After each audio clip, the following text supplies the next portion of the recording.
ಶಾಸಕ S R Srinivas BJP ಪಕ್ಷಕ್ಕೆ ಬಂದರೆ ನಾವು ಸ್ವಾಗತಿಸಲು ಸಿದ್ಧರಿದ್ದೇವೆ ಎಂದು ತುರುವೇಕೆರೆ ಕ್ಷೇತ್ರದ ಶಾಸಕ ಮಸಾಲೆ ಜಯರಾಮ್ ವಿಶ್ವಾಸ ವ್ಯಕ್ತಪಡಿಸಿದರು.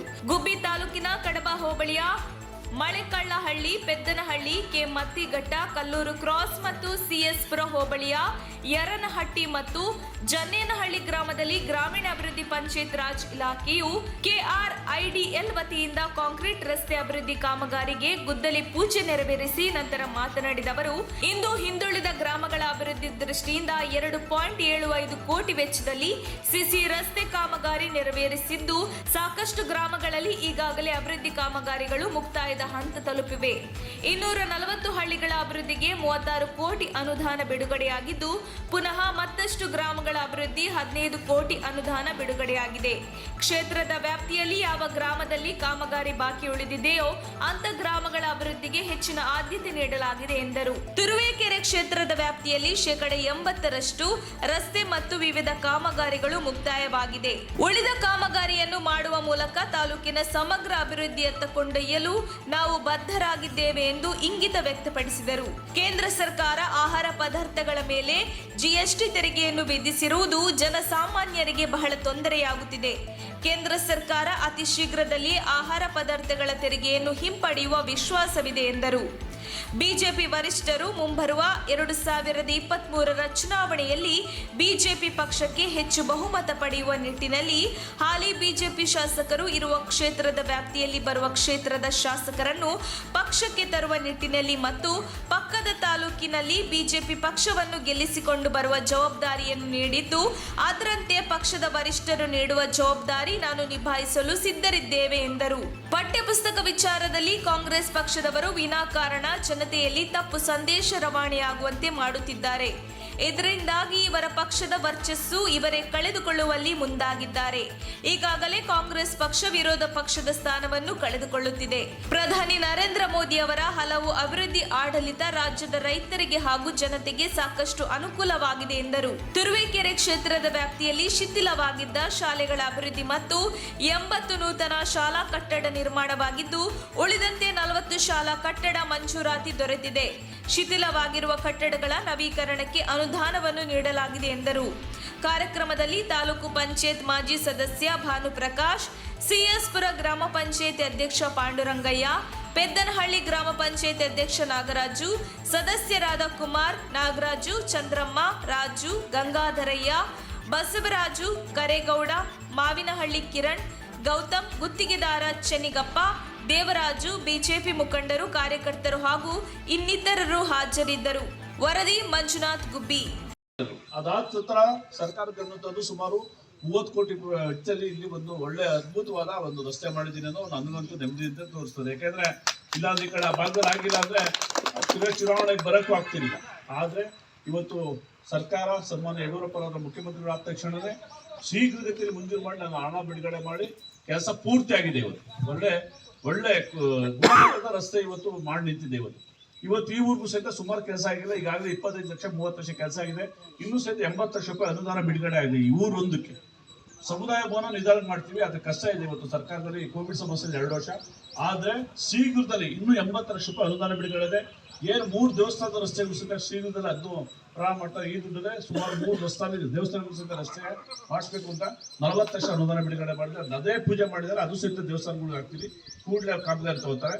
ಏನು ಇನ್ನೂ 40 ಲಕ್ಷ ಸಿಸಿ ರಸ್ತೆ, ಪ್ರತಿಯೊಂದು ಮಂತ್ರಿಗಳು ಸಿಸಿ ರಸ್ತೆ 40 ಲಕ್ಷ ದುಡ್ಡು ಬಿಡುಗಡೆ, ಇನ್ನು 80 ಲಕ್ಷ ಅನುದಾನ ಬಿಡುಗಡೆ ನಮ್ಮ ಹತ್ರ ಇದೆ. ಇದು ಒಂದೊಂದು ಗ್ರಾಮೀಣಾಭಿವೃದ್ಧಿ ಗ್ರಾಮ ಪಂಚಾಯತ್ ರಾಜ್ಯದಲ್ಲಿ PWD ಬೇರೆ ಬೇರೆ ತರ MDR ರೋಡ್ ಬೇರೆ ಬೇರೆ ತರ ಅನುದಾನ ಬಂದಿರೋದ್ರಿಂದ ಬೇರೆ ಬೇರೆ ಬಂದಾಗ ಅವ ಡಿಪಾರ್ಟ್ಮೆಂಟ್ ಮಾಡ್ಬೇಕಾಗುತ್ತೆ. ಇನ್ನೂ ಸಹಿತ 80 ಲಕ್ಷ ಅನುದಾನ ಇದೆ. ಕೂಡಲೇ ಅದು ಸಹಿತ ಇನ್ನೊಂದು 8 ದಿವಸ ಭೂಮಿ ಪೂಜೆ ಮಾಡ್ತೀನಿ. ಒಡಗೂಟಕ್ಕೆ ಸಹಿತ 25 ಲಕ್ಷ ಇದೆ. ಮತ್ತೆ ಏನು ಒಡಗೂಟದಿಂದ ಕಲ್ಲೂರು ಕಾಸಿಗೆ ಒಡಗೂಟಕ್ಕೆ ಹೋಗಿ ಇವಾಗ ಅದೊಂದು ಪೂಜೆ ಮಾಡ್ತಾ ಇದ್ದೀನಿ 25 ಲಕ್ಷಕ್ಕೆ. ಸುಮಾರು ಕೆಲಸಗಳಿದೆ. ಇನ್ನೇನು ಕೆಲಸ ಇಲ್ಲ ಅಂತ ಅನ್ನೋದ್ರ ಸ್ವಾಗತ ಕೊಡ್ತೀವಿ ಸರ್. ನಾವು ಹೃದಯಪೂರ್ವಕ ಸ್ವಾಗತ ಕೊಡ್ತೀವಿ. ನಿಮ್ಮ ಜೊತೆ ಮಾತುಕತೆ ಮಾಡಿದ್ದಾರೆ ಅಂತ ಹೇಳಿ ಸರ್. ನನ್ನ ಜೊತೆ ಏನು ಮಾತುಕತೆ ಮಾಡಿದರೆ ಇದು ನಾವು ಫ್ರೆಂಡ್ಸ್ ಮಾತಾಡ್ತೀವಿ ಹೊತ್ತು ಬೇರೆ ಅದು ಪಕ್ಷದ ವಿಚಾರದಲ್ಲಿ ಇವತ್ತುವರೆಗೂ ಯಾವುದೂ ಚರ್ಚೆ ಮಾಡೋಲ್ಲ. ನಾವು ಬಂದರೆ ಮೊದಲನೇದಾಗಿ ಸ್ವಾಗತ ಮಾಡೋ ನಾನೇ ಸಹ ಇದ್ದೀನಿ. ಸರ್ ಇದ್ರ ಜೊತೆಗೆ ಏನು BJP ಶಾಸಕಾಂಗ ಇದ್ರೊಳಗಡೆ 1+1 ಅಂತ ಮಾಡಿದ್ದಾರೆ. ಅಂದರೆ ಒಬ್ಬ ಶಾಸಕ ಇನ್ನೊಬ್ಬನ ಪಕ್ಕದ ಕಾನ್ಸ್ಟಿಟ್ಯೂಷನ್ ಗೆಲ್ಲಿಸ್ಬೇಕು. ಹೌದು ಸರ್. ಅದು ಏನು ಯಾವ ಸರ್ ಅದೇನಾಗ್ತಿದೆ ಅಂದರೆ ಈಗ ನನಗೆ ರಿಲೇಷನ್ಶಿಪ್ ಇರ್ತದೆ. ಈಗ ನನಗೆ ಇಲ್ಲಿ ಕುಡಿಗಲ್ ನನಗೆ ರಿಲೇಷನ್ ನೆಂಟರು ಜಾಸ್ತಿ ಇರ್ತದೆ, ಈಗ ಗುಂಡಿಲ್ ನೆಂಟರು ಜಾಸ್ತಿ ಇರ್ತದೆ. ಆ ಥರ ಒಂದು ವ್ಯವಸ್ಥೆ ಪಕ್ಕ ಕ್ಷೇತ್ರದಲ್ಲಿ ಸ್ವಲ್ಪ ಅವಿನಾಭಾವ ಸಂಬಂಧ ಇರ್ತದೆ. ಅಲ್ಲಿರ್ತಕ್ಕಂಥ ಆಗುಗಳಿಗೆ ನಾವು ಸ್ಪಂದಿಸ್ತಾ ಇರ್ತೀವಿ. ಇಲ್ಲ ಕುಡಿಗಲ್ ಶಾಸಕರಿಲ್ಲ, ಅಲ್ಲಿ ಪ್ರತಿಯೊಂದು ವಿಚಾರಕ್ಕೂ ಕೃಷ್ಣಕುಮಾರ್ಗೆ ನಾವು ಸ್ಪಂದಿಸ್ತಾ ಇರ್ತೀವಿ. ಅವಾಗ ಆ ಕ್ಷೇತ್ರನ ನಾವು ನೋಡ್ಕೊಳ್ಳಿದ್ದೇವೆ. ಈ ಕ್ಷೇತ್ರದ ಅವ್ರಿಗೆ ಸಂಬಂಧಿಕರಿಂದ ನೋಡ್ಕೊಳ್ಳಿದ್ದೇವೆ. ಅದು ತಪ್ಪಲ್ಲ. ಅದು ಒಂದು ಇದಿದೆ, ಎಲ್ಲ ಒಂದು ಪ್ಲೇಸ್ ಒಂದು ಇದ್ದೇ ಇರ್ತದೆ ಸರ್. ಥರ ಕೆಲವೊಂದು ಕಡೆ ಕಾಂಗ್ರೆಸ್ನವರು ಇವತ್ತು ಚಿತ್ತೂರಿಗೆ ನಾಗೇಶ್ವರ ಮನೆ ಮುತ್ತಿಗೆ ಆಗೋಕ್ಕೆ ಅಂತೇಳಿ ಒಂದು ಜಾಥಾ ನಡೆಸ್ತಾರೆ. ಇದ್ರ ಬಗ್ಗೆ ಏನು ಅನಿಸುತ್ತೆ ಸರ್? ಅವರು ಮುತ್ತಿಗೆ ಹಾಕ್ಕೊಳ್ಳಿ, ಅವರೇ ಉಳಿಸ್ಕೊಳ್ಳಿ, ಏನು ಮಾಡೋಕ್ಕಾಗ್ತದೆ ಸರ್? ಈಗ ರಾಜ್ಯದಲ್ಲಿ ಇವತ್ತು ನೀವು ನೋಡಿದ್ದೀರಿ, ಗೋವಾದಲ್ಲಿ ಇವತ್ತು ವಿರೋಧ ಪಕ್ಷನೇ ಇಲ್ಲ ಸರ್. ತಮ್ಮ ಗಮನಕ್ಕೆ ತರಕ್ಕೆ ಇಷ್ಟಪಡ್ತೀನಿ. ಗೋವಾದಲ್ಲಿ ವಿರೋಧ ಪಕ್ಷನೇ ಇಲ್ಲ ಸರ್. ಇಬ್ಬರು ಕಾಂಗ್ರೆಸ್ ಪಕ್ಷದಲ್ಲಿ ಶಾಸಕರಿದ್ದಾರೆ ಸರ್, 11 ಜನ ಗೆದ್ದರಲ್ಲಿ. ಇವತ್ತು ಗುಜರಾತಲ್ಲಿ ಎಲ್ಲಿದೆ ಸರ್? ಈಗ ಅಲ್ಲೂ ಸಹಿತ ವಿರೋಧ ಪಕ್ಷನಿಲ್ಲ ಸರ್. ಪ್ರತಿಯೊಂದು ಕಡೆ ಆ ಥರ ಪರಿಸ್ಥಿತಿ ಆಗ್ತದೆ. ಇವತ್ತು ಮೋದಿ ಮಾಡ್ತಿರ್ತಕ್ಕಂಥ ಕೆಲಸದ ಬಗ್ಗೆ ಇರ್ತಕ್ಕಂಥ ಎಲ್ಲ ಸಮುದಾಯನೂ ಸಹಿತ ಮೋದಿ ಕಡೆ ಒಲವು ತೋರ್ತಾ ಇದೆ. ಇವತ್ತು ಇಡೀ ದೇಶ ವ್ಯಾಪ್ತಿಯಲ್ಲಿ ನೀವೇ ನೋಡಿದ್ದೀರಿ, ಕೋವಿಡ್ ಸಮಸ್ಯೆ ಇರೋದು, ಪ್ರತಿಯೊಂದು ಸಮಸ್ಯೆ ಇರೋದು, ಇವತ್ತು ಕಿಸಾನ್ ಸನ್ಮಾನ ಯೋಜನೆ ಇರೋದು, ಕೃಷಿ ಸನ್ಮಾನ ಯೋಜನೆ, ಪ್ರತಿಯೊಂದರಿಗೂ ಮೋದಿಯವರು ಪ್ರತಿಯೊಬ್ಬ ರೈತರಿಗೂ ಸಹಿತ ವರ್ಷಕ್ಕೆ 12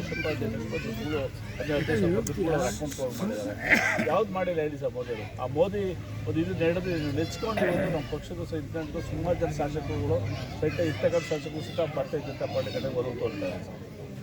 1+1 ಮತ್ಕಟ್ಟ ಪಂಚಾಯತಿ ಪೆದ್ದಳ್ಳಿ ಆ ಭಾಗದಲ್ಲಿ ಮಳೆಕಲ್ಲಹಳ್ಳಿ ಮತ್ತು CS-ಪುರ ಹೋಬಳಿಯ CS-ಪುರ ಪಂಚಾಯತಿ ವ್ಯಾಪ್ತಿಯಲ್ಲಿ ಸುಮಾರು 2.25 ಕೋಟಿ ರೂಪಾಯಿ ಅನುದಾನ ಬಿಡುಗಡೆ ಮಾಡಿ ಗುದ್ದಿ ಪೂಜೆನ CC ರಸ್ತೆನ ಅಭಿವೃದ್ಧಿ ಮಾಡೋಕ್ಕೋಸ್ಕರ ಭೂಮಿ ಪೂಜೆ ಮಾಡಿದ್ದೀವಿ.